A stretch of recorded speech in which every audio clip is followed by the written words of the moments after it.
Diniho tayo sa Barangay Santa Clara, Batangas City. Ay tayo ay naimbitahan din ng Batangas Drum Beaters dahil sila daw ay tutugtog at meron daw parada ng LGBTQ.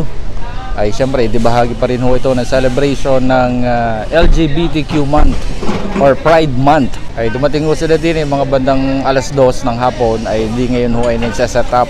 Actually halos 1:30 pa pala sila dito, 1 o'clock. Ari yung mga miyembro ng Batangas Drum Beaters na ay mga scholars ho bagari at nag-aaral sa Teodoro M. Luwansing College of Rosario. So yung nga po sa Rosario, Batangas. Ito po ay binuo ng Konsehal Ding Luwansing para magserbisyo at magbigay ingay ika nga sa mga may kasiyahan sa iba't ibang lugar. Hindi lang ori para sa mga ganitong parada, sa mga pestahan. Ang mga riyo'y nakakarating din kung saan saan bahagi ng Pilipinas. May Maynila ho, may Visayan area. Kung saan ho merong mga festival, lalong-lalo na ho dito sa Batangas, ay di suking-sukay ho ang mga yan. Tapos napunta rin ho ang mga yan sa Maynila kapag mga opening ng mga malalaking business establishments, mga hotel sa Manila, sa Makati, sa Quezon City. Marami ho. At yung mga batang ari ay mga scholars ho. So habang nag-aaral ho sila, ay tumutugtog ho sila dito yung grupo. At ang ating mga kasamahan sa ngayon ay mukhang gutom na. Yan, isa ho natin kasama dyan. Yan, tropa si Kuya Sijo. Si Sijo Alcera, bagong graduate yan kahapon. Hindi na nangumbid na ng barikan. At syempre si Papa Charles. Yan, siya talaga yung tawag natin. Kumbaga sa dancer, siya yung choreographer. Yan, si Kuya Charles, siya yung nagtuturo ng mga beat, ng mga tugtog, ng tawag natin doon, piyesa ng kanilang mga tinutugtog sa iba't ibang lugar. Depende po sa okasyon, hindi lang po yan basta palulaan ng palo. Matindi hong training ang dinadaanan din ng mga batang ari dito kay Papa Charles.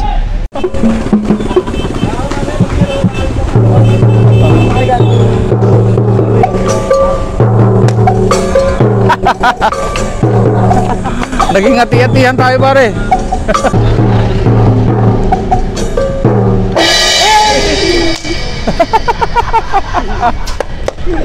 Ang lupit mo kuya ko. Ay muna pa. Move out na po tayo. Pupunta tayo sa Barangay Hall. Ito ang Barangay Hall ng Barangay Santa Clara dito sa Batangas City. Ito ang ating Barangay Hall ng Barangay Santa Clara dito sa Batangas City. At yung nasa kanang are, yung daan na yan, hindi yan ang papasok ng Batangas City Pier. Meron pa isang daan dyan sa kabilang side na yun. So yung mga walk-in na mga papunta ng pier, sasakay ng barko, dito ho pumapasok, dito dumadaan. Pero yung mga may sasakay naman ay doon sa may dulo-dulo doon. Kasi yung part na yun ay ay kadugto ng ating diversion road. Galing ho ng Balagtas ay lusot ho diyan, diretso ng pier. So nakikita nyo yung mga dumadaan, mga naglalakad, pasakay ho yan ng barko. Ako si Kagawad Lani Noche ng Barangay Santa Clara. Ngayon ay sineselebrate namin ang Pride Month na kung saan ay nag-initiate ako ng magkaroon ng isang parade na kung magpa-participate ay member ng LGBT. Ang mga gay ay naka-gown, ang iba naman ay member lang na hindi naman nakasasama lang sila, so support lang. Pero ang mga lesbian ay naka-baro. First time pero eventually pag ito ay naging successful, dito tuloy-tuloy ko itong project na ito para sa community.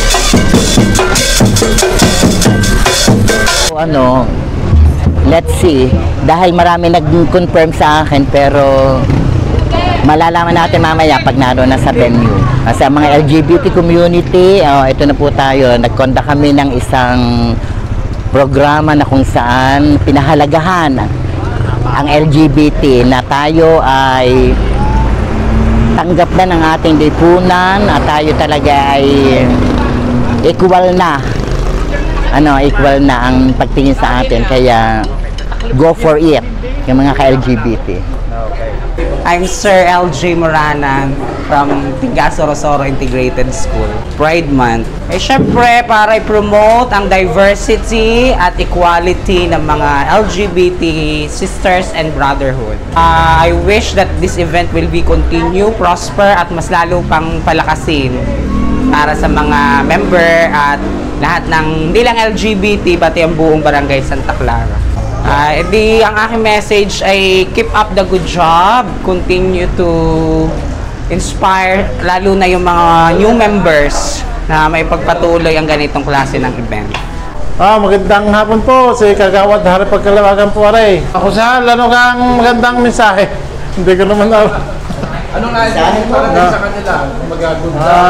good luck na lang sa inyo. Sana pagpatuloy ninyo inyong magandang mga nasimulan at sana dumami pa inyong miyembro. Sige. Maraming salamat po sa mga taga Barangay Santa Clara, Batangas City. Very accommodating po yung mga officials natin dito.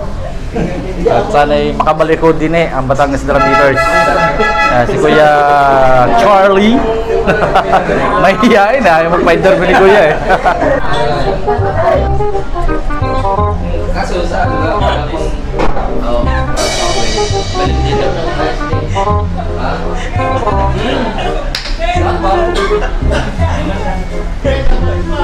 All set na po tayo. At nakapag-charge na itong ating mga drum beaters. Maglalakad na raw tayo. Boss, saan daw punta natin? Coliseum. Sa Coliseum. CLP, sa may gilid lang daw. Okay. Hi!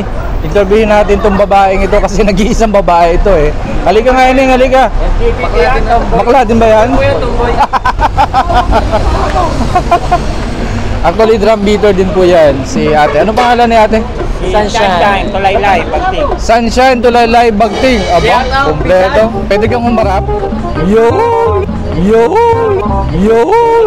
Yun!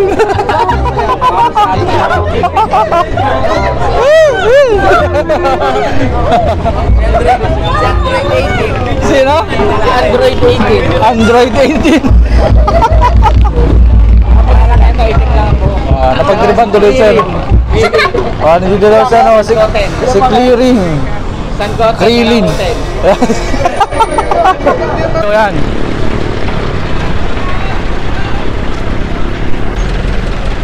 Welcome ho dito ho sa Barangay Santa Clara, Batangas City. So tuloy na mention natin kanina para mas kita natin ano, yan ho papasok na yan. Yung mga pupunta ng PM sasakay ng barko ay diyan ho nadaan pagka mga walk-in. Nandito ho tayo sa Barangay Santa Clara. Ito yung kanilang barangay hall, ang taas.